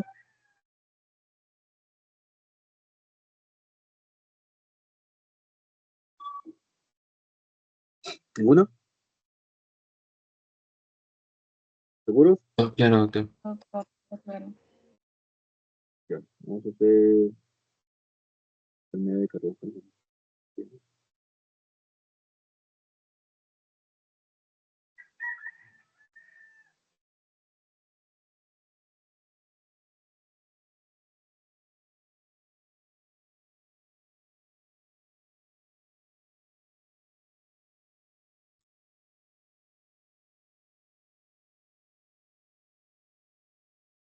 Sí, enfermedad de Carrión. Bueno, hablando algo de historia, es una enfermedad bien conocida desde hace mucho tiempo, ¿eh? Eh, en 1630 se reportó la enfermedad de reposo en la zona de Huaylas, Ancash, ¿ya? Y en 1764 este,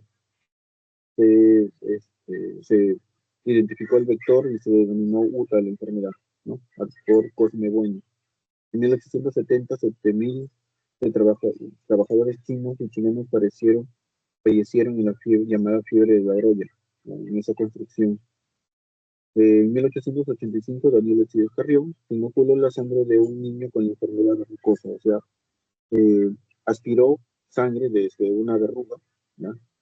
Y se inoculó para demostrar de que tanto la fiebre de la Broya como la enfermedad verrucosa era la misma enfermedad.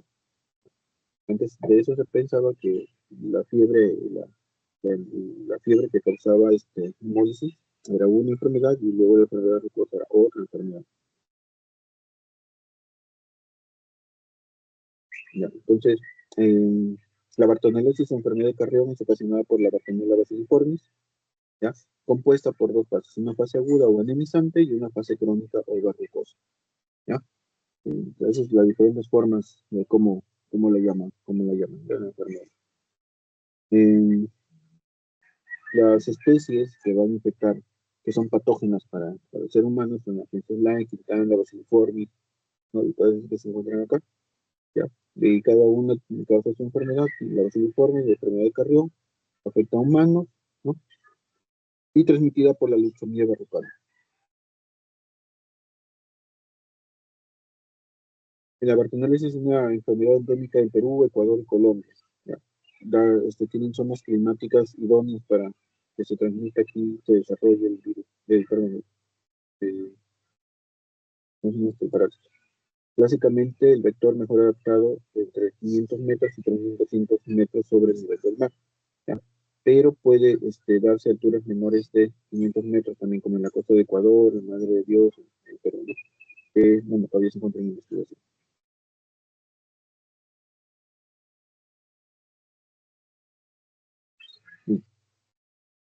Este, actualmente, bueno, los casos de bartonelitis han bajado bastante y eso se debe a medidas preventivas como los insecticidas, ¿no?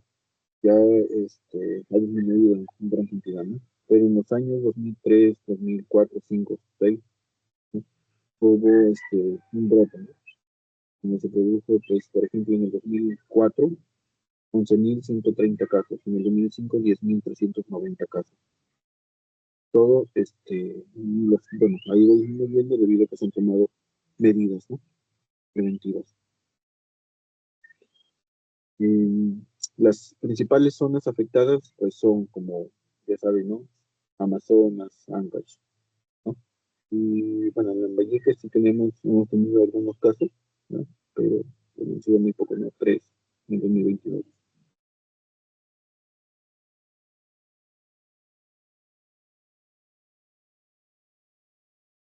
Bueno, la Bartonella bacilliforme es una alfa proteobacteria aeróbica facultativa intracelular facultativa, ¿no? Eh, es gran negativa, de forma basilar, flagelada, cocobacilar y cocoide. ¿Ya? Eh, tiene 2 a 16 flagelos unipolares, como pueden ver acá. ¿Ya? Para su este, presentación.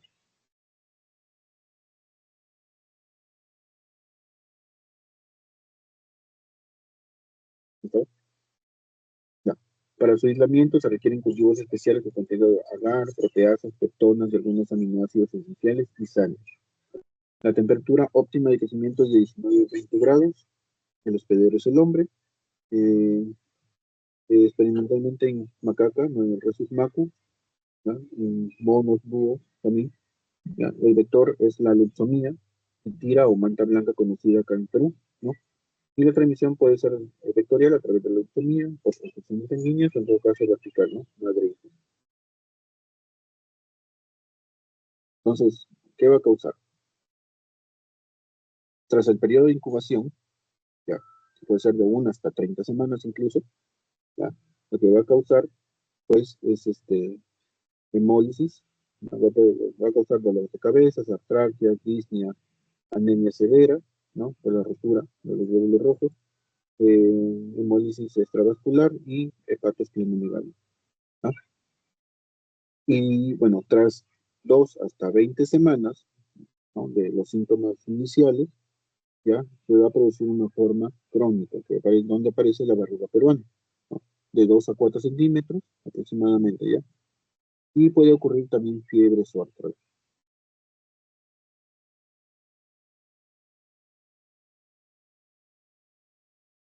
La titira, la leucemia, ¿ya? Son mucho más pequeños que un mosquito común, son bastante pequeñitos, ¿ya? Y ese es el que transmite la bacteria, ¿no?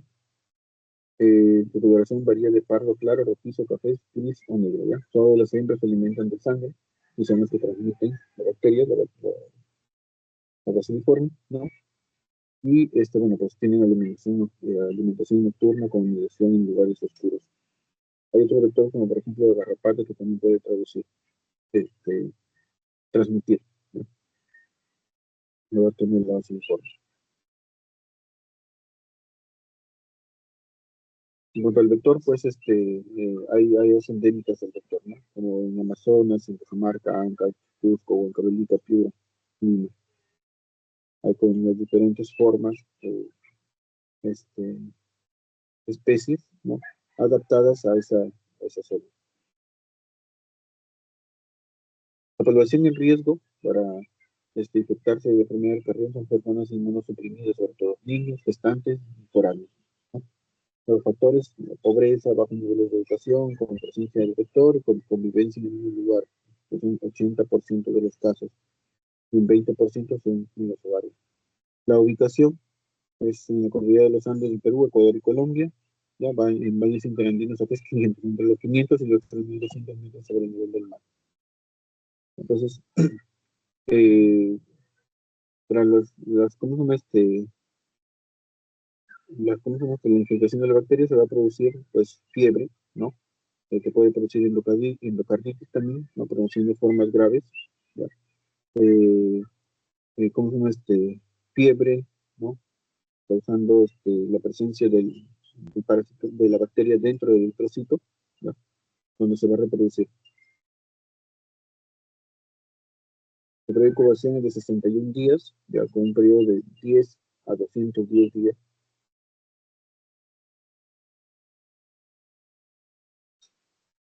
En la fase aguda, bueno, obviamente pues se va a producir la infestación de la bacteria, ¿no? A nivel de la piel, ¿no?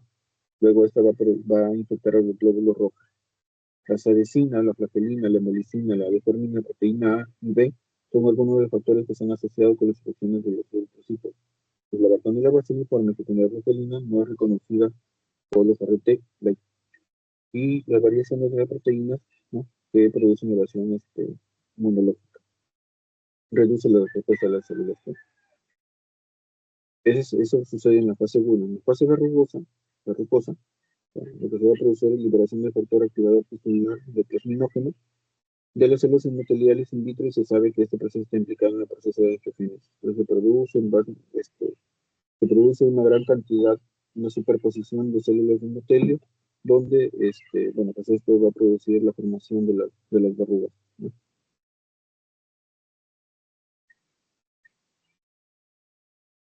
La mortalidad es variable y mayor cuando se presenta en brotes. Puede llegar del 40 a 88% sin tratamiento, la mortalidad, ¿ya? Y con tratamiento disminuye el 6%, ¿no? Mayor mortalidad se da en niños menores de 15 años, especialmente en menores de 4 años. En Ancash, por ejemplo, en Pillán, llegó al 88%. ¿Esto por qué? Porque no recibieron tratamiento.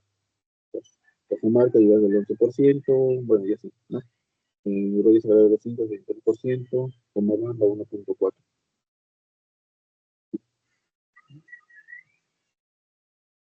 Bueno, la sintomatología, pues, en la fase aguda hay fiebre, ictericia, palidez, dolor abdominal, también puede haber hepatitis pleuromegalia, ¿no? Y va a haber desregulación inmune, una infección por oportunistas, generalmente la salmonela es el germen mayormente asociado como germen oportunista, que puede producir prolongación de la fiebre. Y otra, pues también puede ser leptospirosis, hepatitis viral, shigellosis, tuberculosis, toplasmosis, toxoplasmosis. Cualquiera de ellas puede infectar a la persona cuando ya hay una afectación inmune, ¿no? Y bueno, las complicaciones pueden ser muchas, ¿no? Puede haber clavicardia sinusal, cardiomegalia, atonamiento, insuficiencia cardíaca aguda, gastrointestinal puede haber anasarca, citis, hepatomegalia, ictericia, esplenomegalia. En las neurológicas de somnolencia, coma, retinopatía hemorrágica, retinitis. Puede haber neumonía, derrame pleural, hemoptisis, edema agudo de pulmón. Y bueno, otras complicaciones.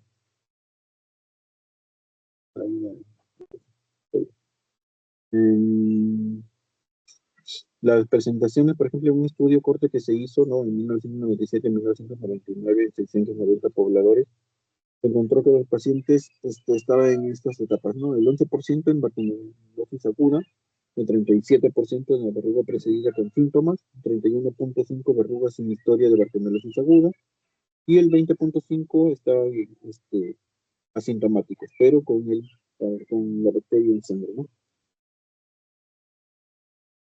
En cuanto a las verrugas, duran de 3 a 6 meses sin tratamiento incluso, ¿no?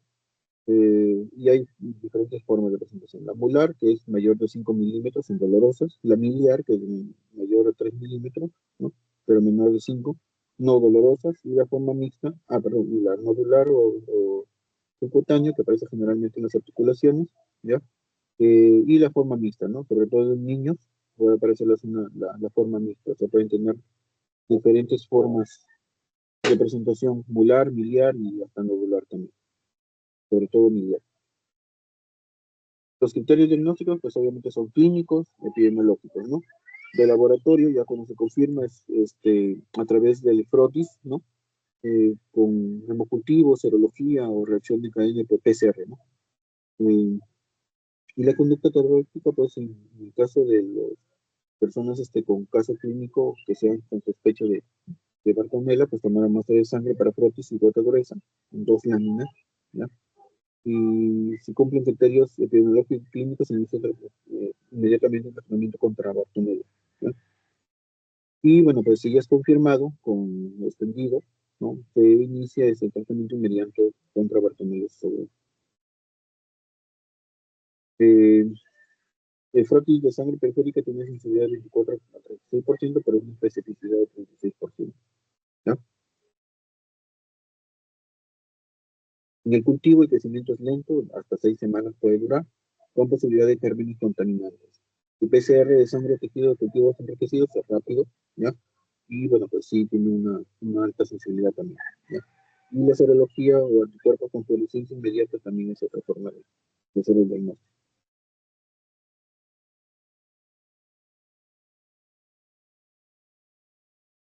Ya, aquí en este cuadrito de aquí, en esta imagen de acá, pueden ver la Bartonella falciforme dentro, ¿ya? Del eritrocito. Del otro lado, pues hay ah, solamente es una comparación para que vean que, bueno, no son punteados basófilos solamente, ¿ya? O sea, que se pueden confundir con Bartonella, pero no hay esa cantidad regularmente en los glóbulos rojos. Usualmente, cuando hay esa cantidad o cuando está cerca de esta cantidad de Bartonella falciforme, que se viera así, a la función densa, ya el glóbulo rojo se rompe, no aguanta tanta cantidad.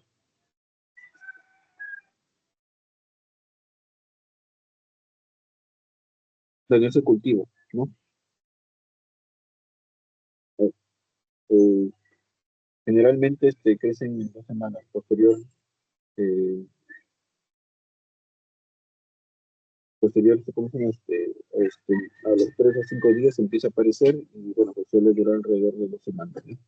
Y bueno, requiere medios de cultivo que tenga, ¿cómo se llama? Dar sangre, ¿ya? Para que puedan crecer, ¿no? Entonces, en la fase aguda podemos utilizar el protis, hemocultivo, inmunofluorescencia, ELISA, Western blot y PCR también, ¿no? En la fase eruptiva podemos utilizar cualquiera de los medios asintomáticos, frotis, hemocultivo, PCR también, ¿no? Lo que no podemos utilizar, pues obviamente es histopatología, y no vamos a encontrar nada. Solamente la histopatología es utilizarla en la fase eruptiva, en la fase crónica. El tratamiento es con ceftriaxona, ciprofloxacino, cloranfenicol, ¿no? Entonces, en niños, ¿cómo se llama en el no grave, ¿no? Eh, se puede utilizar amoxicilina, ácido clavulánico, ¿no? Como primera línea. En adolescentes y adultos, ciprofloxacino, y en los gestantes, como no podemos utilizar ciprofloxacino, damos amoxicilina y ácido clavulánico, ¿no? Las dosis están acá. En la segunda, de segunda línea, si no funciona el tratamiento de primera línea, podemos utilizar niños cipro, cloranfenicol, cotrimoxazol. Y en adultos, amoxicilina, ácido clavulánico, cotrimoxazol o cloranfenicol. Y en gestantes, pues obviamente no vamos a utilizar el ciprofloxacino, ¿no? Pero sí podemos utilizar cloranfenicol, cotrimoxazol o amoxicilina, ¿ya? En la forma grave, vamos a utilizar ya este tratamiento dual, ¿ya? En niños, ciprofloxacino más ceftriaxona, a dosis descritas. En adolescentes y adultos, ciprofloxacino más ceftriaxona. Y en las gestantes, ceftriaxona más cloranfenicol. Esos son de primera línea, ¿ya? Y en segunda línea, pues ya ampliamos el espectro. Podemos utilizar cipro con ceftazidima, cipro más amikacina, ¿ya? Y en gestantes, como no podemos utilizar cipro, pues ceftriaxona más amikacina, o en todo caso ceftazidima más amikacina. ¿Cuáles son los criterios de la presentación grave? Fiebre alta o persistente, con hipotermia, taquipnia, pulso débil, hipotensión, alteración del sensorio, oliguria, púrpura o coagulopatía, anemia severa, un deterioro clínico a pesar del tratamiento.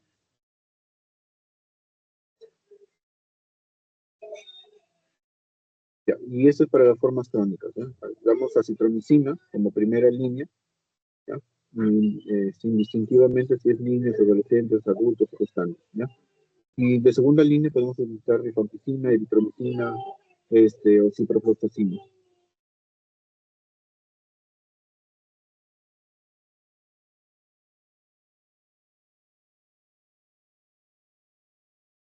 Estoy dictando claro.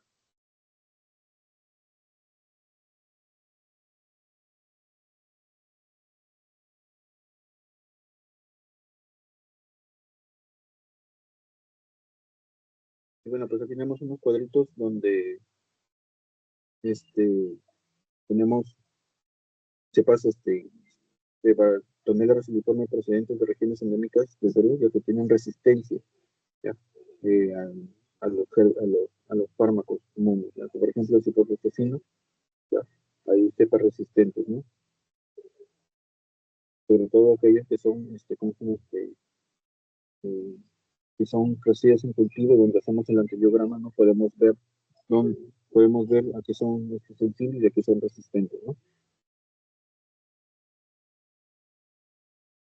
Bueno, para la prevención, personas turistas o foráneas, ¿no? Que visitan áreas endémicas deben tomar alguna medida de prevención, ¿no? Como protección contra las picaduras, con uso de pantalones, repelentes, camisas de manga larga. Evitar realizar actividades fuera de la vivienda durante las horas de mayor actividad de luxemia, que son entre las 5 de la tarde y las 10 de la noche, ¿no? No pernoctar cerca de lugares que pueden ser potenciales criaderos o reposo de luxemia, como cuevas, árboles, criaderos de animales, ¿no? Y usar mosquitero también. Bueno, la vacuna, este, se puede utilizar, ¿no? Pero sí se ha visto pues casos también a partir de la inoculación de la vacuna, así que se deben informar, ¿no? Bueno, esa es la vigilancia vectorial, ¿no? Con trampas para cazar el mosquito, y bueno, pues esa es la prevención. ¿Alguna pregunta?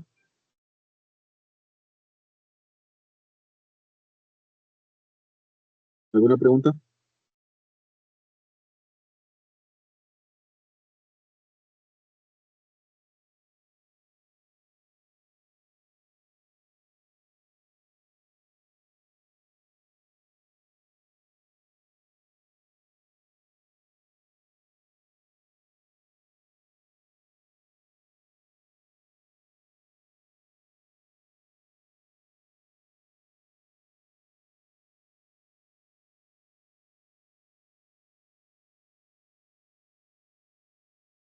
Bueno, no tienen clases ahorita todavía, ¿no?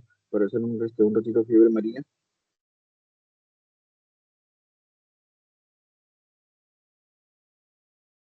Hola, ¿sí me están escuchando? Sí, doctor, y no tenemos clases. Ya, terminamos fiebre amarilla, ya de aranneína, bueno, ya no lo pagan en el examen, pero sí les voy a enviar las diapositivas para que por lo menos lo lean, ¿sí? Bien, fiebre amarilla.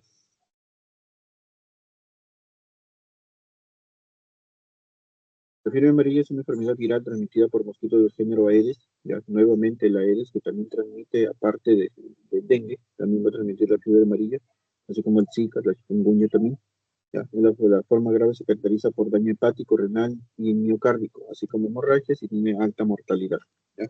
Está ampliamente distribuida en América Latina, en las zonas correspondientes al Amazonas y África subsahariana.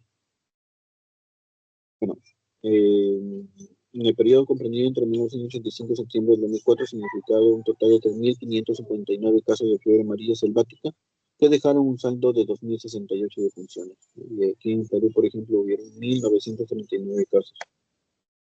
Esa zona amarilla, ¿no? Son las zonas donde tenemos casos de fiebre amarilla. Bueno, acá, por ejemplo, casos en la región de las Américas, en 1995-96 tuvimos 524 casos, un gran brote de fiebre amarilla.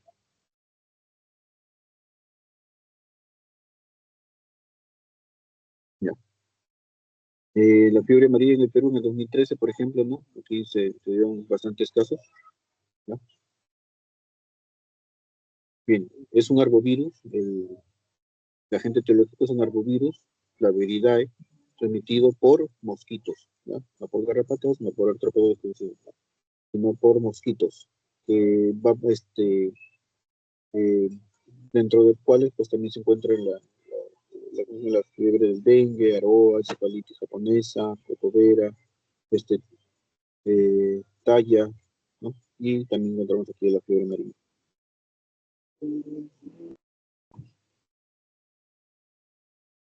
Ya.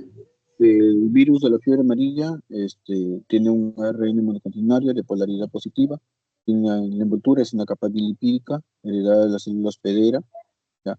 Mide de 40 a 60 nanómetros, capaz de replicarse en el citoplasma de las células infectadas. Solamente existe un serotipo del virus de la fiebre amarilla y se ha identificado como 5 genotipos diferentes, 3 en África y 2 en Sudamérica. Tenemos acá los vectores, ¿ya? El Aedes, ¿no? En África, o en todo caso, en el cual su ciclo es urbano, y el Haemococcus, ¿ya? En América, o también conocido ¿cómo se llama? En el ambiente selvático, ¿no? Entonces tenemos estos dos por si acaso, ¿ya? Acá. Por ejemplo, acá en Sudamérica hay 3 ciclos, ¿ya? Pues, no, pues. Hay uno que es fiebre amarilla selvática, una fiebre amarilla urbana y el que está en el intermedio, ¿ya? En la fiebre amarilla selvática, bueno, es la que se da la transmisión entre los mamíferos pequeños, ¿no? El mono, ¿no? Entonces el Haemococcus pica a un mono sano, lo infecta y bueno, pues va a infectar otra vez a un vector nuevamente y luego este vector va a infectar a otro mono sano, ¿no? Y la fiebre amarilla urbana, pues es la que se da entre personas, ¿no? El Aedes aegypti, ¿no? Nos transmite el virus de la fiebre amarilla. Y el intermedio, pues es cuando ya hay pues, personas, bueno, pues que viajan a las zonas endémicas en la selva, ¿no? Por trabajo, por excursión, ¿no? Un mosquito pica a un mono enfermo, ¿no? Se lo transmite a una persona que haya ido a esas zonas, ¿no? Bien. La replicación viral, pues se inicia en el sitio de la inoculación y luego se disemina a través de los vasos linfáticos y ahí los nodos que se encuentran cerca, donde se replica especialmente en los monocitos y los macrófagos. Entonces, por vía linfática, ya el virus va a alcanzar otros órganos, incluidos el vaso, el hígado, ¿no? En el segundo día, primer día, ¿ya? Donde se replica y se produce la fase de viremia, ¿no? Y de ahí puede pasar a otros tejidos, ¿ya? Por ejemplo, puede pasar, ¿no? Al tejido cardíaco, ¿no? A otros nódulos linfáticos del tejido cardíaco se va a producir una cascada inflamatoria donde va a producir muerte celular en el hepatocito, ¿no? Se va a producir una apoptosis por activación del sistema de complemento, ¿no? Y generando, pues, necrosis en algunas zonas ya en el 8º día, ¿no? Generación de necrosis a nivel hepático. Y también lo mismo puede suceder en otros órganos, como son en las células endoteliales, ¿ya? Produciendo salida del líquido intravascular, ¿ya? Y también hemorragias importantes. Y en el riñón, por ejemplo, también va a producir falla renal, ya produciéndose una necrosis tubular aguda. lo cual pues va a llevar a ¿cómo se llama? Esta shock, anoxia, acidosis metabólica, produciendo la muerte. Entonces, aproximadamente entre el octavo y décimo día se va a producir una necrosis en el hígado, en el noveno, onceavo día puede producir necrosis tubular aguda, ya produciendo falla renal. Igual, al noveno, décimo día, pues va a producir fallas en las células cardíacas, causando hipotensión, falla ventricular aguda, ¿no?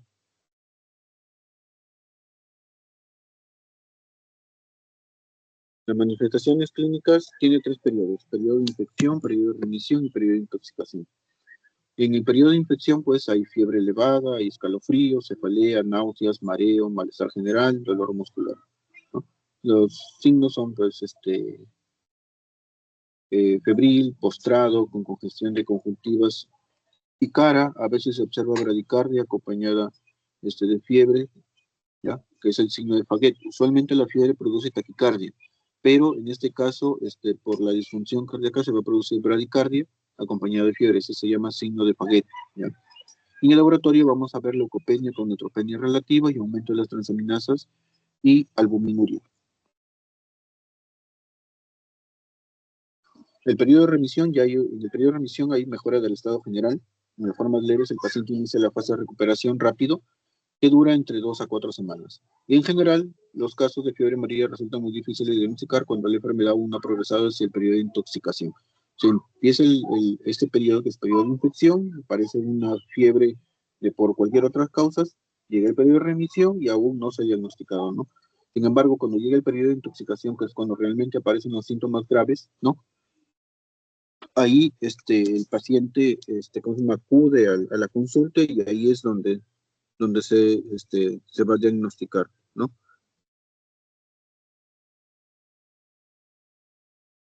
Entonces, ¿qué es lo que aparece en el periodo de intoxicación? Puede haber ictericia por afectación hepática, ¿no? Dolor epigástrico, manifestaciones hemorrágicas, oliguria, seguida de anuria.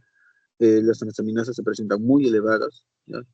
La letalidad de los casos se evoluciona al periodo de intoxicación es de 50% aproximadamente. Y la fase final, el paciente presenta hipotensión, agitación psicomotora, estupor y coma. Y ahí es donde puede llegar a la muerte, ¿no?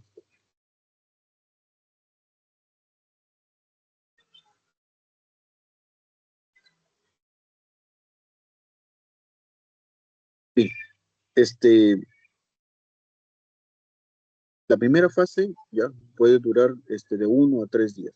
Entonces, luego viene el periodo de remisión, ¿yo? Ya, y alrededor del 15% más o menos van a evolucionar a la forma grave, ¿no? Entonces, pues tras estos primeros días y tras la fase de remisión, ya se produce todos estos síntomas donde hay fiebre, marcada ictericia, epictasis, hematemesis, ¿no? Y donde el paciente puede llegar a la muerte. Entonces aquí es donde vemos, ¿no?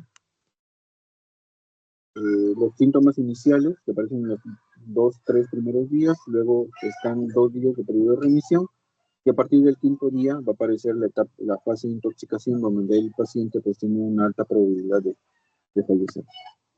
El diagnóstico, un caso probable, ¿no? Es un paciente con síndrome febril agudo menor de 7 días, de comienzo súbito, acompañado de ictericia y manifestaciones hemorrágicas sin importar el estado vacunal. O un paciente con síndrome febril agudo, residente o proveniente del área de transmisión viral en los últimos 15 días, no vacunado o con estado de vacunación desconocido. Y el caso confirmado es una persona sintomática u oligosintomática con prueba de ELISA positiva sin vacunación previa. O todo caso sospechoso que fallece antes de 10 días sin pruebas de laboratorio durante un brote en el cual se hayan confirmado casos en la región o que sea de una área endémica, ¿no? Laboratorio, pues encontramos leucocitosis con neutrofilia y desviación hacia la izquierda, que es inicialmente, ¿ya? Leucopenia con linfocitosis y desviación hacia la izquierda hacia el 3.º o 4.º día, más eosinopenia. Y hematocrito elevado, ¿ya? Por la hemoconcentración, por la estabilización de plomo. Las transaminasas van a estar elevadas, usualmente más de 1000. Urea y creatinina aumentadas de forma grave. La creatinina puede estar aumentada hasta 3 a 12 miligramos por decilitro. Amilasa con un aumento significativo. Y en la orina puede haber proteinuria, hematuria, cilindruria, ¿no? Ya saben que va a haber, pues, necrosis tubular aguda, por lo tanto van a pasar todas esas proteínas de la sangre, van a pasar a la orina. En el laboratorio, el aislamiento viral, no. El suero deberá obtenerse hasta el quinto día de inicio de los síntomas, y las técnicas utilizadas para hacer inoculación en ratones lactantes y cultivo de células, ¿ya? También se puede hacer mediante, obviamente, pues, diagnóstico serológico, ¿no? Por la presencia de inmunoglobulinas, o mediante diagnósticos histopatológicos, tras, pues, la muerte del paciente, o en todo caso por biopsia, inmunohistoquímica con detección de antígenos virales en tejidos utilizando anticuerpos marcados con una enzima, ¿no? Y bueno, el PCR también se puede utilizar y permite la detección de fragmentos del ácido nucleico viral presentes en los tejidos, ¿ya?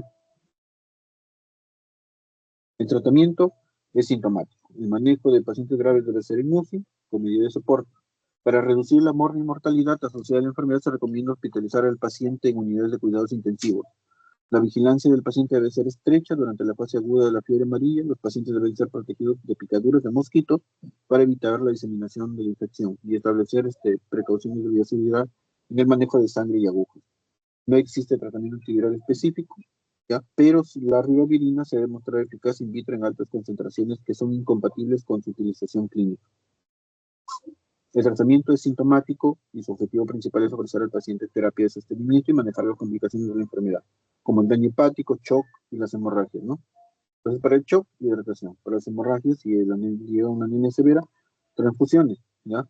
Y para el daño hepático, pues un adecuado aporte calórico, ¿no? O sea, una alimentación que puede ser por vía oral o puede ser por vía parenteral. El médico debe estar alerta a los síntomas y signos que sugieren compensación hepática de pacientes inmediatamente cerrar el tratamiento de la falla. Son necesarios controles frecuentes en los tipos de coagulación, evitar la hipoperfusión y el uso de medicamentos que actúen sobre el sistema nervioso central, como benzodiazepinas y barbitúricos. Eso complica el estado del paciente, ¿ya? Asimismo, se recomienda mantener el aporte calórico necesario y evitar la hipoglicemia. El acetaminofén puede ser usado como antipirético anestésico, ¿ya? La aspirina también está contraindicada debido a que favorece los fenómenos hemorrágicos y empeora la acidosis y causa irritación en la mucosa gástrica, además. Ya se pueden utilizar antiácidos y bloqueadores H2, tipo cimetidina y ranitidina, que se usa para reducir el riesgo de hemorragia digestiva, ¿ya? Y bueno, la administración de oxígeno, expansor del volumen, reemplazo de sangre, diálisis puede ser requerida en caso de que presenten complicaciones, ¿no? La terapia anticoagulante está reservada para casos con coagulación vascular diseminada. Bien, la prevención, pues, contra la picadura de zancudo, ¿no? Ya sabemos. Uso de insecticidas, mangas largas, pantalones, evitar exponerse en las zonas de actividad del mosquito, ¿no? La inmunización activa, la vacunación, es el método más práctico y seguro para prevenir la fiebre amarilla en personas con riesgo, ¿no? La vacuna es una de las vacunas atenuadas de mayor éxito que se han desarrollado, es inmunogénica y altamente protectora. Esta genera una inmunidad duradera, más del 95% de los casos a partir del 10º día de su aplicación, y es aceptada internacionalmente como prevención de la enfermedad por un periodo de 10 años, aunque probablemente deje inmunidad para toda la vida. Rara vez reacciones adversas, pero aparecen a los 5 o 10 días después de la vacunación, si es que las hay, ¿no? Y está contraindicada obviamente en mujeres embarazadas y lactantes menores de 9 meses. ¿Alguna pregunta de Tere María?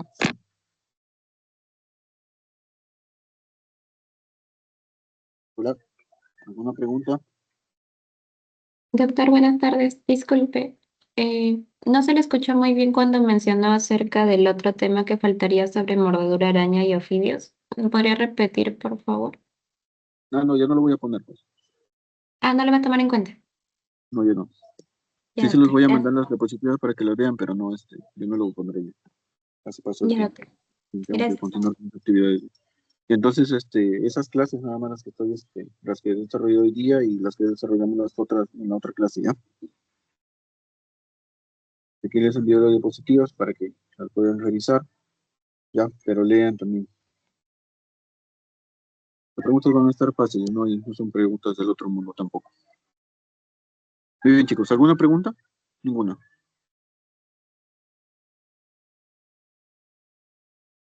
Hola. Todo claro, doctor, gracias. Ya, gracias, amigo. Saludos, doctor.